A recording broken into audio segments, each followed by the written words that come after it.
All right, welcome back. Now it's time for Contender or Pretender as we are moving on here. In this week's theme, the surge test. Is late momentum real or misleading? The Kansas Jayhawks on the men's side, the TCU Lady Horned Frogs on the other side. When it comes to surge test, the late season momentum can be dangerous or deception. In Contender or Pretender, we are asking whether recent success is sustainable when it comes to these teams when the lights gets brighter. These two teams are trending up, but are they built for what is coming? However, I made a switch. I'm gonna be transparent with y'all. It only one supposed to be the Kansas Jayhawks on the men's side. It's supposed to be Texas Tech. I made a change. I said, you know what? I'm going Kansas. I'm gonna stay in the conference, but I'm taking Kansas. I need to talk about the Kansas Jayhawks in this one.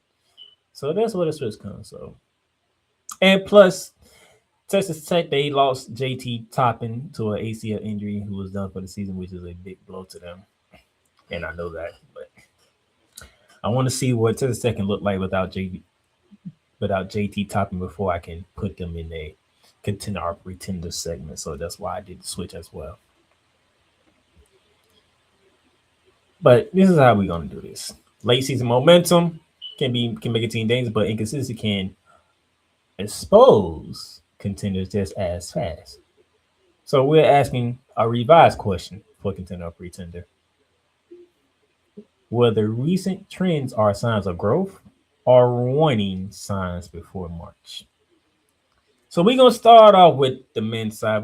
This is what we at so far. As you can see here, Duke, Arizona, Michigan, UConn, Gonzaga, Florida, Iowa State, and Illinois are in the contender slot. Kentucky, Ohio State, Wisconsin, Texas, Virginia, Indiana, Auburn, Alabama, Louisville, Clemson, NC State, Iowa, and Tennessee. They are in the pretender category. And teams are still proving it. Vanderbilt having a great season, a magical season. We still want to see if they are for real.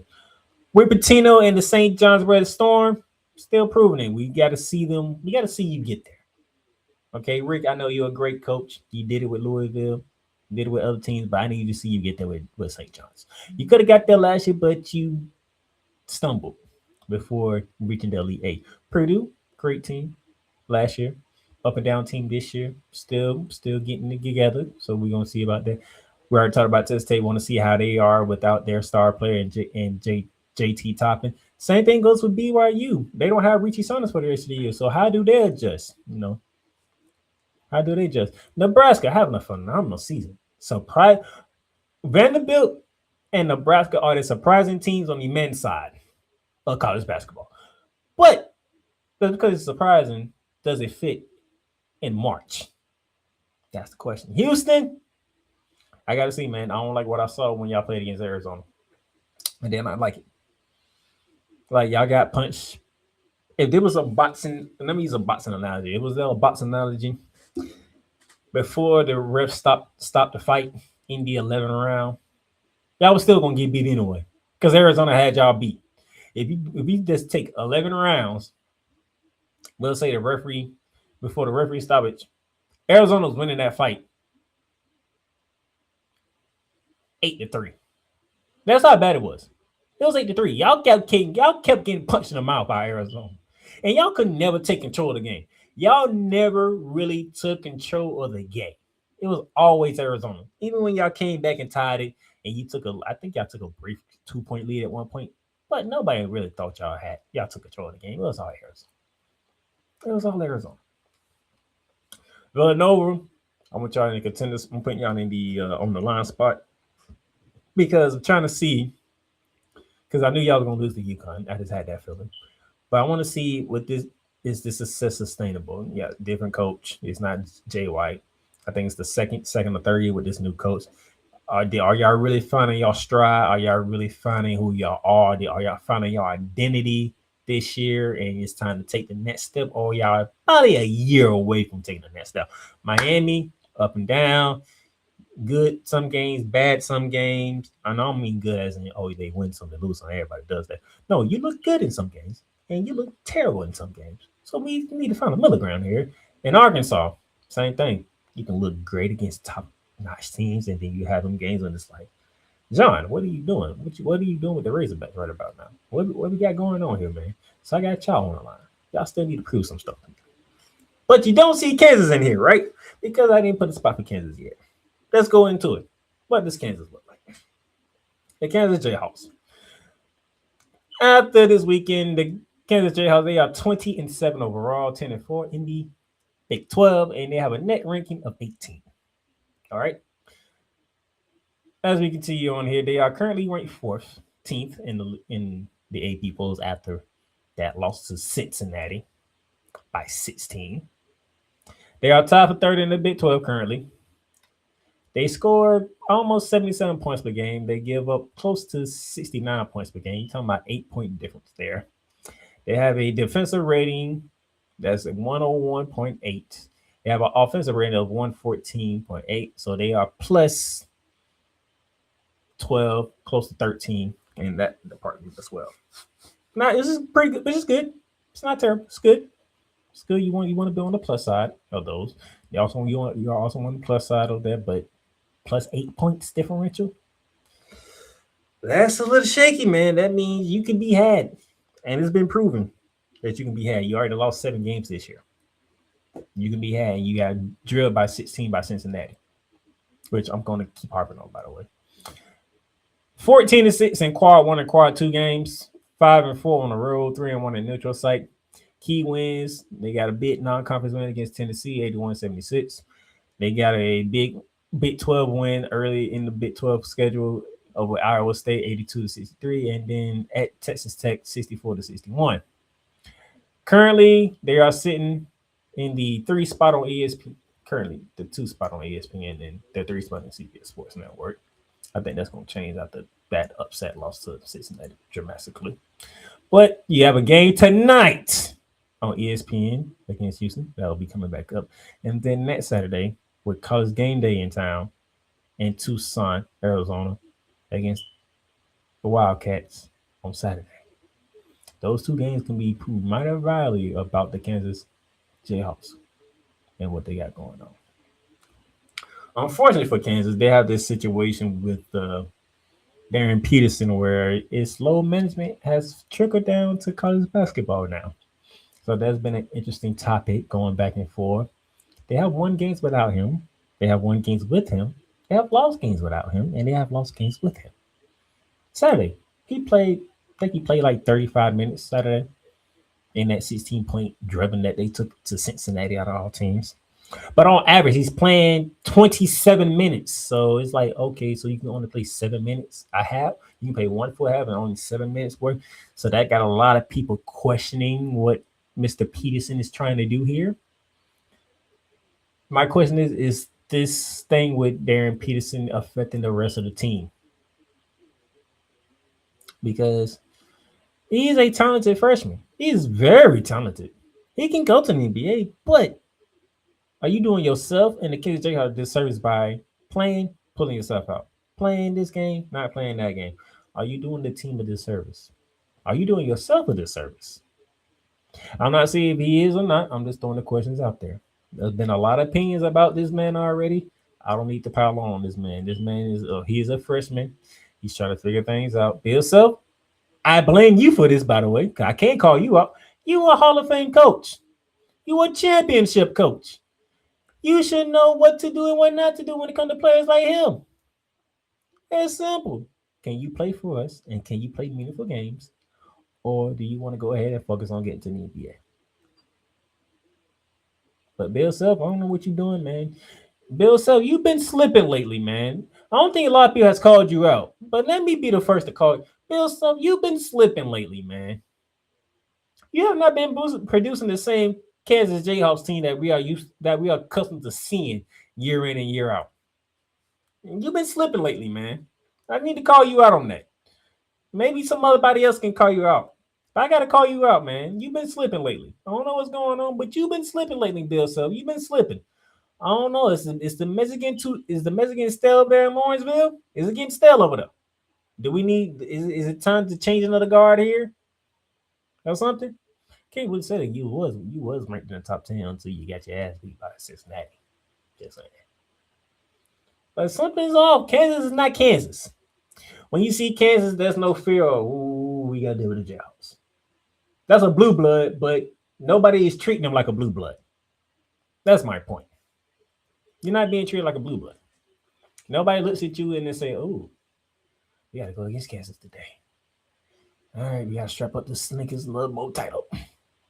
They ain't doing that. They just looking at, okay, no, but this a team. Yeah, they got Kansas on their shirt. And we understand the history. We understand the prestige that is Kansas. But this team doesn't resemble none of that. So we ain't scared of them. Same thing when I said about Kentucky, man. People are not scared of Kentucky no more. Yeah, it's Kentucky on their shirt, but they look at that, man. That's not the Kentucky team that you're afraid of. They got Kentucky on their shirt, but man, we can't handle them. We can't worm with them. Hey, come on, man. As Auburn, who knocked off Kentucky, by the way. These other teams, they ain't scared of y'all no more. There's no fear factor no more to a Kansas, to a Kentucky anymore. So, Bill Self, what's going on? What you gonna do, man? But that being said, though, I gotta put y'all on the line, man. I got to. I gotta figure out what's going on with Darren Peterson. Is he gonna play? Is he not gonna play? We're gonna do load management. I don't know what we're doing. But you have a resume that shows that you can beat just about anybody going into the Elite Eight. And then you get your ass whooped. Because we don't know what Kansas team we got going on here. But I gotta put you on line because you are capable of getting to the Elite Eight. Capable of a Sweet 16 appearance. But we don't know what type of Kansas team is going to show up when March happens. So I got to put you on the line. I can't say you're a pretender because I know what you're capable of. I know you can beat the teams that can get you to the Elite Eight.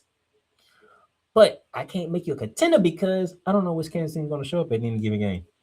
I mean, last year you got knocked out in what, around the 32 by Arkansas? Last year? I don't know. Maybe I need to hit the 6-7 on this one because I don't know. I don't know what team I'm going to get in March. And based on what happened this past weekend, most people probably say you might be contenders. Pretenders, because you just got beat by Cincinnati. Cincinnati's nowhere near close to making the tournament. And they just didn't beat you. They beat you down in your own building by 16. So we don't know, Kansas. We don't know, Bill Self. You got to put you on the line for now. I don't know. You got a big game tonight. You got a big game Saturday. Maybe when I come back next week, maybe I might feel a little different. Maybe I might have a definitive answer after these 2 games that you got coming up. But right now, you on the line. Can't say you're a pretender because I know what you're capable of. I seen it. I watched it. I see the resume. And then I can't say you're a contender because you can be any type of Kansas team any type of day. The Kansas team that looks like a contender and the Kansas team that just get beats by unranked teams out of nowhere. So you got 2 games. You got Houston tonight. You got Arizona Saturday. See how you do in those 2 games? I can come back with a more definitive answer next week if I choose to. So there you go. He's your updated graphic. Kansas is on the line. We'll figure out if they slide over to the contender spot or they slide over to the pretender spot. We'll see what happens. I'll probably make some adjustments next week. Okay, that's the men's side. Let's go to the ladies. Stay in the Big 12. This is what we have for the Big 12 for the ladies side thus far. Contenders on the ladies side: UConn, UCLA, South Carolina, Texas, LSU, Ohio State, Duke, Michigan, and Ole Miss. On the line side, the pretender side, teams that I think, they had great seasons, but I don't think they can make it to the Elite Eight. Kentucky, Georgia, Oklahoma, West Virginia, Texas Tech, Iowa State, Colorado, Oklahoma State, Virginia Tech, and Arizona State. On the line with time to prove it: Iowa, Tennessee, Michigan State, North Carolina, Alabama, Vanderbilt, Villanova, and Minnesota. What you don't see on this, the team we can talk about now. Standing in the Big 12, be going to the TCU Lady Horn Frogs here, ladies and gentlemen. The Lady Horn Frogs of TCU, 25-4 overall, 13-3 in the Big 12. They have a net ranking of 11. Okay. They are currently ranked 11 in the new AP polls. They are number one in the Big 12 currently. A team that's just under 80 points per game and a team that gives up 56 points per game. That's almost a 20-point difference. I mean, this is not winning games. They are thrashing teams. They are beating teams down. They are letting teams know that when you come play the Horned Frogs, you need to come with your A game and not your B game. That might give you a little hint of where I'm going with this team. Defensive rating 79.4. Woo! Lord have mercy. They lock it. TCU, they lock it down. And then the offensive rating 112.6.